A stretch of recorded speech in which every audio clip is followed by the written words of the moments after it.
Hər vaxtınız xeyir əziz şagirdlər.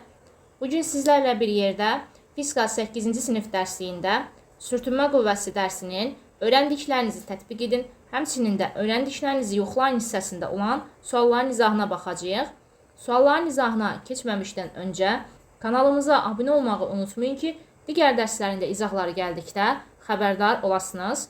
Gəlin başlayaq birinci sualımızdan. Şərtdə deyilir ki, kütləsi 50 qram olan pozan 0,4 Newton qüvvə ilə kağız üzərində hərəkət etdirilir. Pozana təsir edən qüvvələri qüvvə diaqramı çəkərəkdən göstərin. Sürtünmə misalı 0,6 olarsa, pozanın təcilini hesablayın. Əvvəlcə şərtdə verilənləri bir-bir götürək. Birinci verilir, kütləsi 50 qramdır.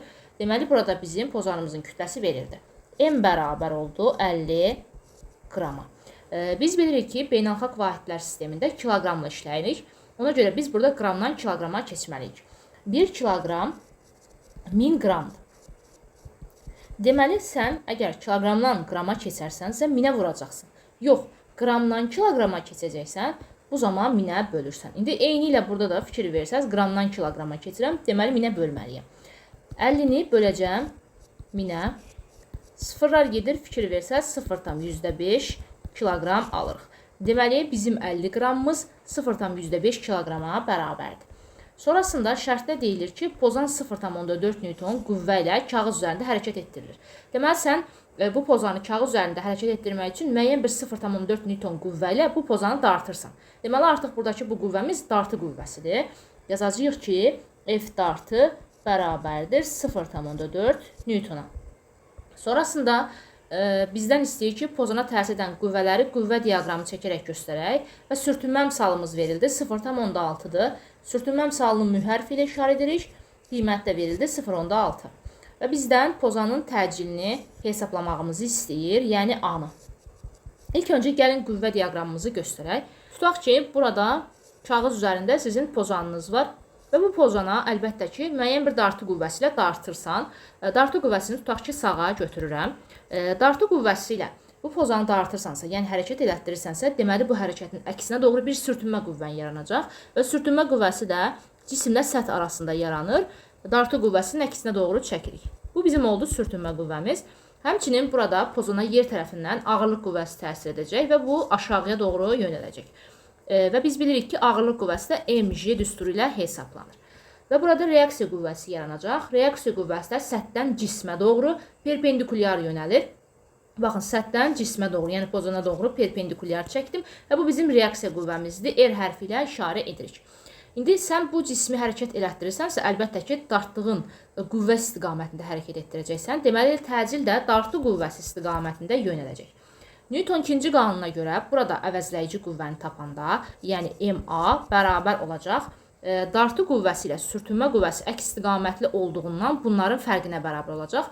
A dartı qüvvəsi istiqamətində yönəldiyindən deməli dartı qüvvəsi daha çoxdur. Ona görə sən dartı qüvvəsindən sürtünmə qüvvəsini çıxmalısan. Yəni burada MA bərabər olacaq. F dartı çıxaq F sürtünməyə. Biz bilirik ki, sürtünmə qüvvəsinin düsturu F sürtünmə bərabərdir. Mü vurulsun R-dir. Burada fikir versəz görərsiniz ki, yuxarıya doğru olan R bərabərdir aşağıya doğru olan mg-yə. Çünki yuxarı və aşağıya doğru bir hərəkət yoxdur. Deməli, onda yuxarıya doğru olan qüvvə bərabər olmalıdır aşağıya doğru olan qüvvəyə. Yəni, burada R-imiz bərabər olacaq mg-yə. Onda R mg-yə bərabərdirsə, gətirib burada yerinə yaza bilərəm. Mü vuraq R-in yerinə mg. Gördüyümüz kimi sürtünmə qüvvəsinin düsturu oldu mü mg. İndi mənə fikir versəz, mü şərtdə verilib, mü 0,6-dır, yerinə yazıram, 0,6 vuraq, m-imiz 0,5, j-ni də 10 qəbul edirəm. Buradan 0,6-nı 10-a vuranda vergül sağa sürüşür, fikir versəz olacaq 6. 6 vuraq 0,5 olur 0,3. Deməli, sürtünmə qüvvəmizi aldıq 0,3 Newton. Gətirib indi, bax, yuxarıda yazdığımız MA-da hər birini yerinə yazacağım. MA-da M-im kütləm 0,5. Vuraq A. A-nı bilmirəm.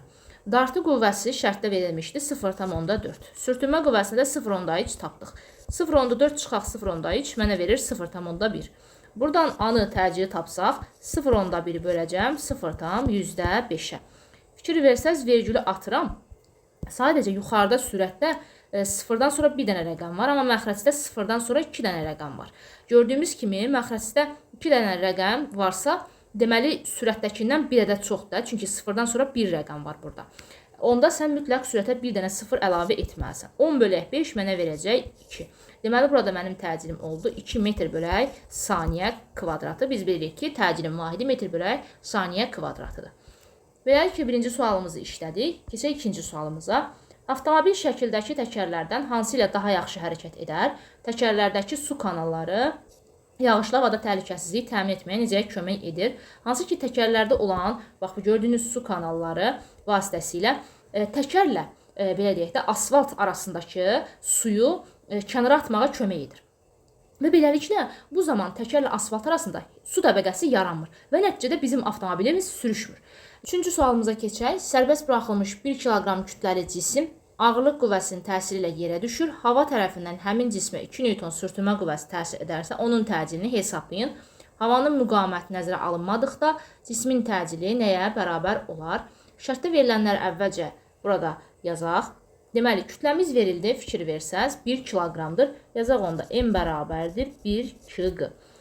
Cisim ağırlıq qüvvəsinin təsiri ilə yerə düşür. Hava tərəfindən cismə 2 newton sürtünmə qüvvəsi təsir edir. Deməli, bu elə havanın müqamət qüvvəsidir.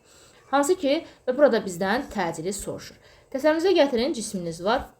Bu cisminiz aşağıya doğru yerə düşür. Deməli, burada əlbəttə ki, bu cismə yer tərəfindən ağırlıq qüvvəsi təsir edir. Və bu ağırlıq qüvvəsi də aşağıya doğru yönəlir, mg düsturu ilə hesablanır.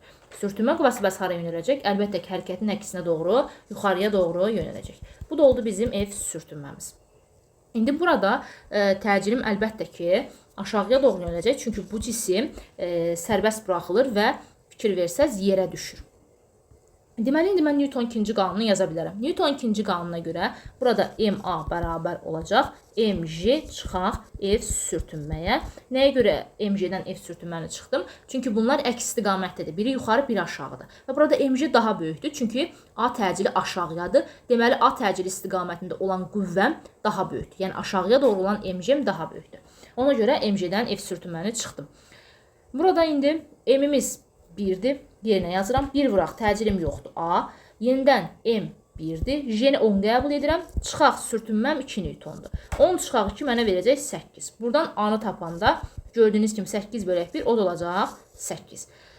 İkinci hissədə fikir versəz sualın. Deyir, havanın müqamət qüvvəsi nəzərə alınmadıqda, yəni bu sürtünmə qüvvəsi olmadıqda cismin təcili nəyə bərabər olar? Belə olan halda havanın müqamət qüvvəsi nəzərə alınmadıqda cismin təcili A bərabər olur J-yə, sərbəst düşmə təcilinə və biz də bilirik ki, onun qiyməti J 10-dur. 10 metr bölək saniyə kvadratı olacaqdır. Dördüncü sualda M2 kütləli cisim bərabər sürətlə aşağıya doğru hərəkət edir. M1 bərabərdir 10 kg-dır. M2 8 kg olarsa, M1 cisminin səthlə sürtünmə misalını hesablayın. Münü bizdən soruşur. Əvvəlcə M2 kütləli cismə baxaq.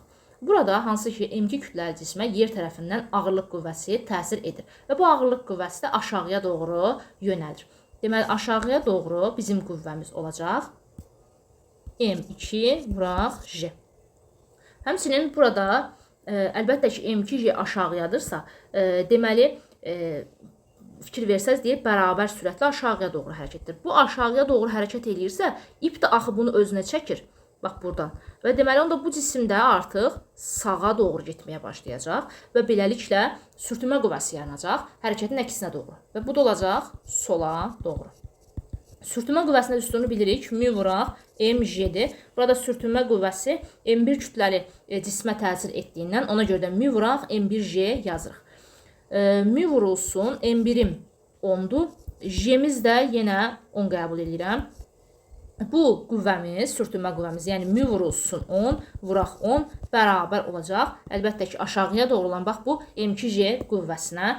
M2-nin də qiyməti şərtdə verilib 8-dir. 8 vuraq 10.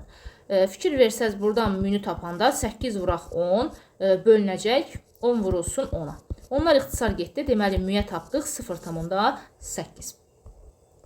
Öyrəndiklərinizi yoxlayın da. Birinci sualda deyilir ki, aşağıdakı sualları cavablandırın. Hansı qüvvə sürtünmə qüvvəsi adlanır, onun istiqaməti necə müəyyən olunur? Hansı ki, bir cismin digər cismin səthi üzərində hərəkət zamanı və yaxud da ki, cismin maye və yaxud da hava təbəqəsində hərəkət zamanı yaranan qüvvəmiz sürtünmə qüvvəsidir və sürtünmə qüvvəsi hərəkətin əksinə doğru yönəlir. B variantında soruşur ki, sürtünmə qüvvəsi toxunma ilə yoxsa toxunma olmadan baş verir? Sürtünmə qüvvəsi toxunma ilə baş verir. C-də deyir ki, sürtünmə qüvvəsi niyə yaranır? Sürtünmə qüvvəsi səthlərin kərə-kötür olmasından yaranır. Hansı ki, burada əlbəttə ki, girinti və çıxıntılar vardır və buradakı bu girinti çıxıntılar hərəkətə mane olur. Həmin bu maneçilik nəticəsində də sürtünmə qüvvəsi yaranır. İkincidə, üfüqi səth üzərində hərəkət edən 20 kq kütləli cismə 140 Newton sürtünmə qüvvəsi təsir edir. Cismin üfüqi səthlə sürtünmə misalını tapın. Kütləmiz verildi, M bərabərdir 20 kq-dır. Sürtünmə qüvvəmiz də verildi. Sürtünmə qüvvəsi 140 Newtondur və bizdən sürtünmə misalının mü-nü tapmağı istəyir. Biz bilirik ki, sürtünmə qüvvəsinin düsturu F sürtünmə bərabərdir mü-m-j-dir. Buradan mü-nü tapsaq, F sürtünməni böləcəyik m-j hasilinə.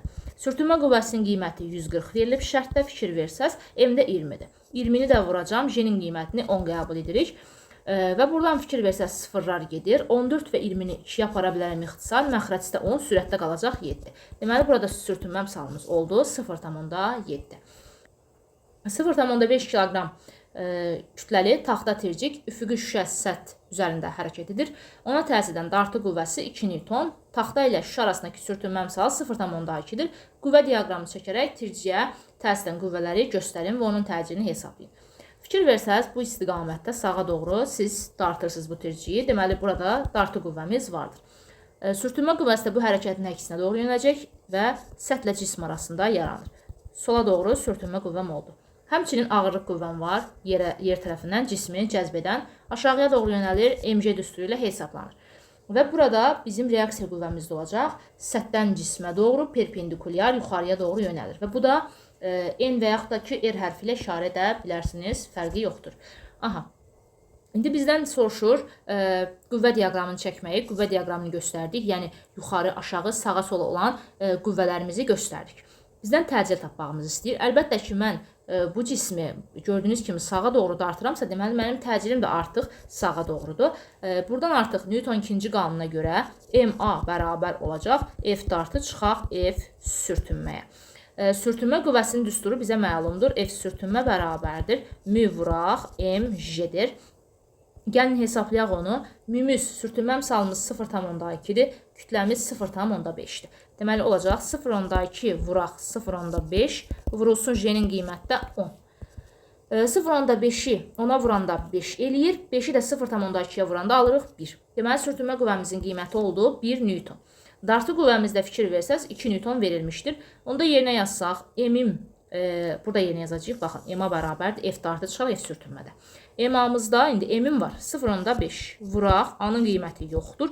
Bərabərdir. Dartı qüvvəmiz dedik 2 Newtondur. Sürtünmə qüvvəmiz də 1 Newtondur. 2-dən 1-i çıxdım, qaldı 1. Buradan A-nı tapanda 1 bölək 0,5 mənə verəcək 2. Deməli, artıq buradakı təcillimizin qiyməti oldu 2. Dördüncü sualımıza baxaq. Sürtünmə misalı sabit olduqda sürtünmə qüvvəsinin cismin kütləsinin asılı qrafikini qurun. Bu hissəni silirəm. Deməli, bizdən sürtünmə misalı sabit olduqda sürtünmə qüvvəsinin cismin kütləsinin asılı qrafikini soruşur.